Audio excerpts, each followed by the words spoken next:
Thom Young, he's next, yeah. Thank you. So, how many of you have shaken hands with a serial killer? Show of hands. Right. Well, a few months ago, I was visiting Oregon, and my last day in Oregon, where my family lives, I pull up to the Oregon State Penitentiary and see the high walls surrounding the compound and the guard towers with armed guards inside, the cage for admission of vehicles, and it looked just like a prison right out of the movies. So I really should have known what to expect. My best friend pulled up in his Toyota Camry and stepped out of the car. This tall, long-limbed, tattooed man who has been a prison guard for a decade and has been my best friend since kindergarten. He had agreed to take me on a tour of the Oregon State Penitentiary where he worked on my last day in Oregon, right before I visited my dying grandmother. And so we went inside the prison, and the first part of the tour, he took me to the A block. And A block is the honor cell block, where prisoners who have been on their best behavior for a long time are allowed extra privileges, like playing video games and roaming around freely during the day, playing cards, sitting at communal tables.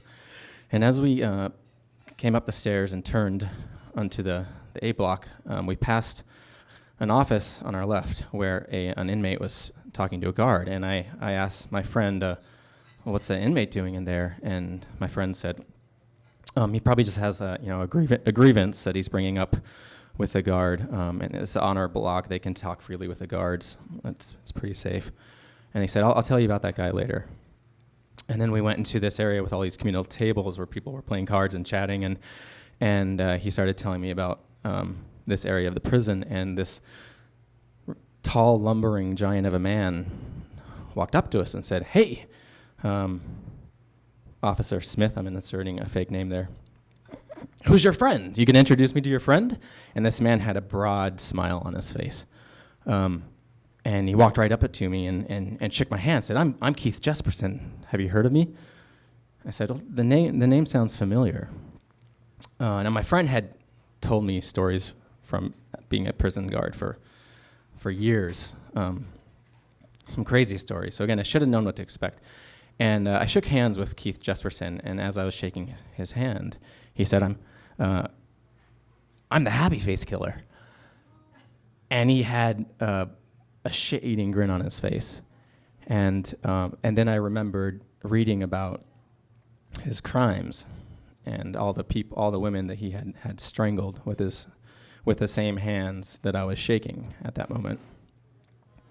And then he started boasting about the notoriety of his crimes for the next 3 or 4 minutes, bragging about how he had been featured on Dark Minds twice, and they were coming out with a biography about him in the next year, all the while maintaining this broad, shit-eating grin on his face. Clearly proud of himself for what he had done. And so we left that encounter. I felt pretty shaken and disturbed. And then my friend told me that at the same moment that I was talking with Keith Jesperson, the happy face killer, a man who's known as the I-5 killer was sitting at the table next to us. And another table was another serial killer who the FBI questioned every year to try to discover more bodies of his victims. And as we were leaving, then my friend described to me in gruesome detail the crime that the inmate who was sitting in the office with the guard airing out a grievance, the crime that he had committed, and it was the most heinous, horrific crime I'd ever heard of. I'm not going to repeat it to you.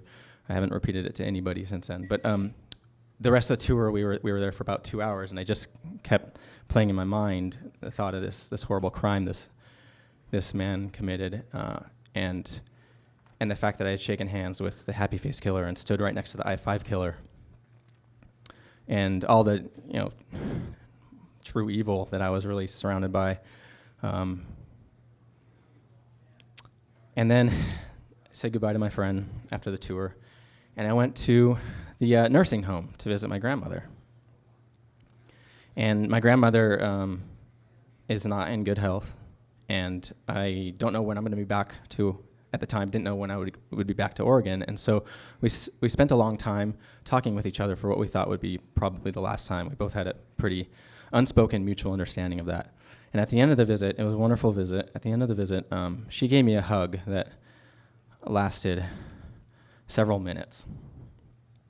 And it was really the most touching hug I've ever received from anybody. And as I left, I got into my car and started driving slowly away and waving to her, and she was standing at the window of the nursing home just with her face in her hands pressed to the glass, like a puppy watching its person leave, just this forlorn look, knowing that it would probably be the last time that she saw me, and me knowing the same. And I pulled around the corner and parked the car and just started crying. I was really shaken by the experiences of the day, and I called up my partner, Skylar, and I told her that I was feeling really awful and really, really horrible about the world and life and the things that people do to each other. And she asked why, and I said, well, I described to her the visit to the prison and the encounter with the serial killers and this horrible crime this person committed. And I described to her my visit to my grandmother. And then there was a pause. And she said, in a way that only she can, well, why the hell did you do that to yourself? So that's the end of my story. Thank you.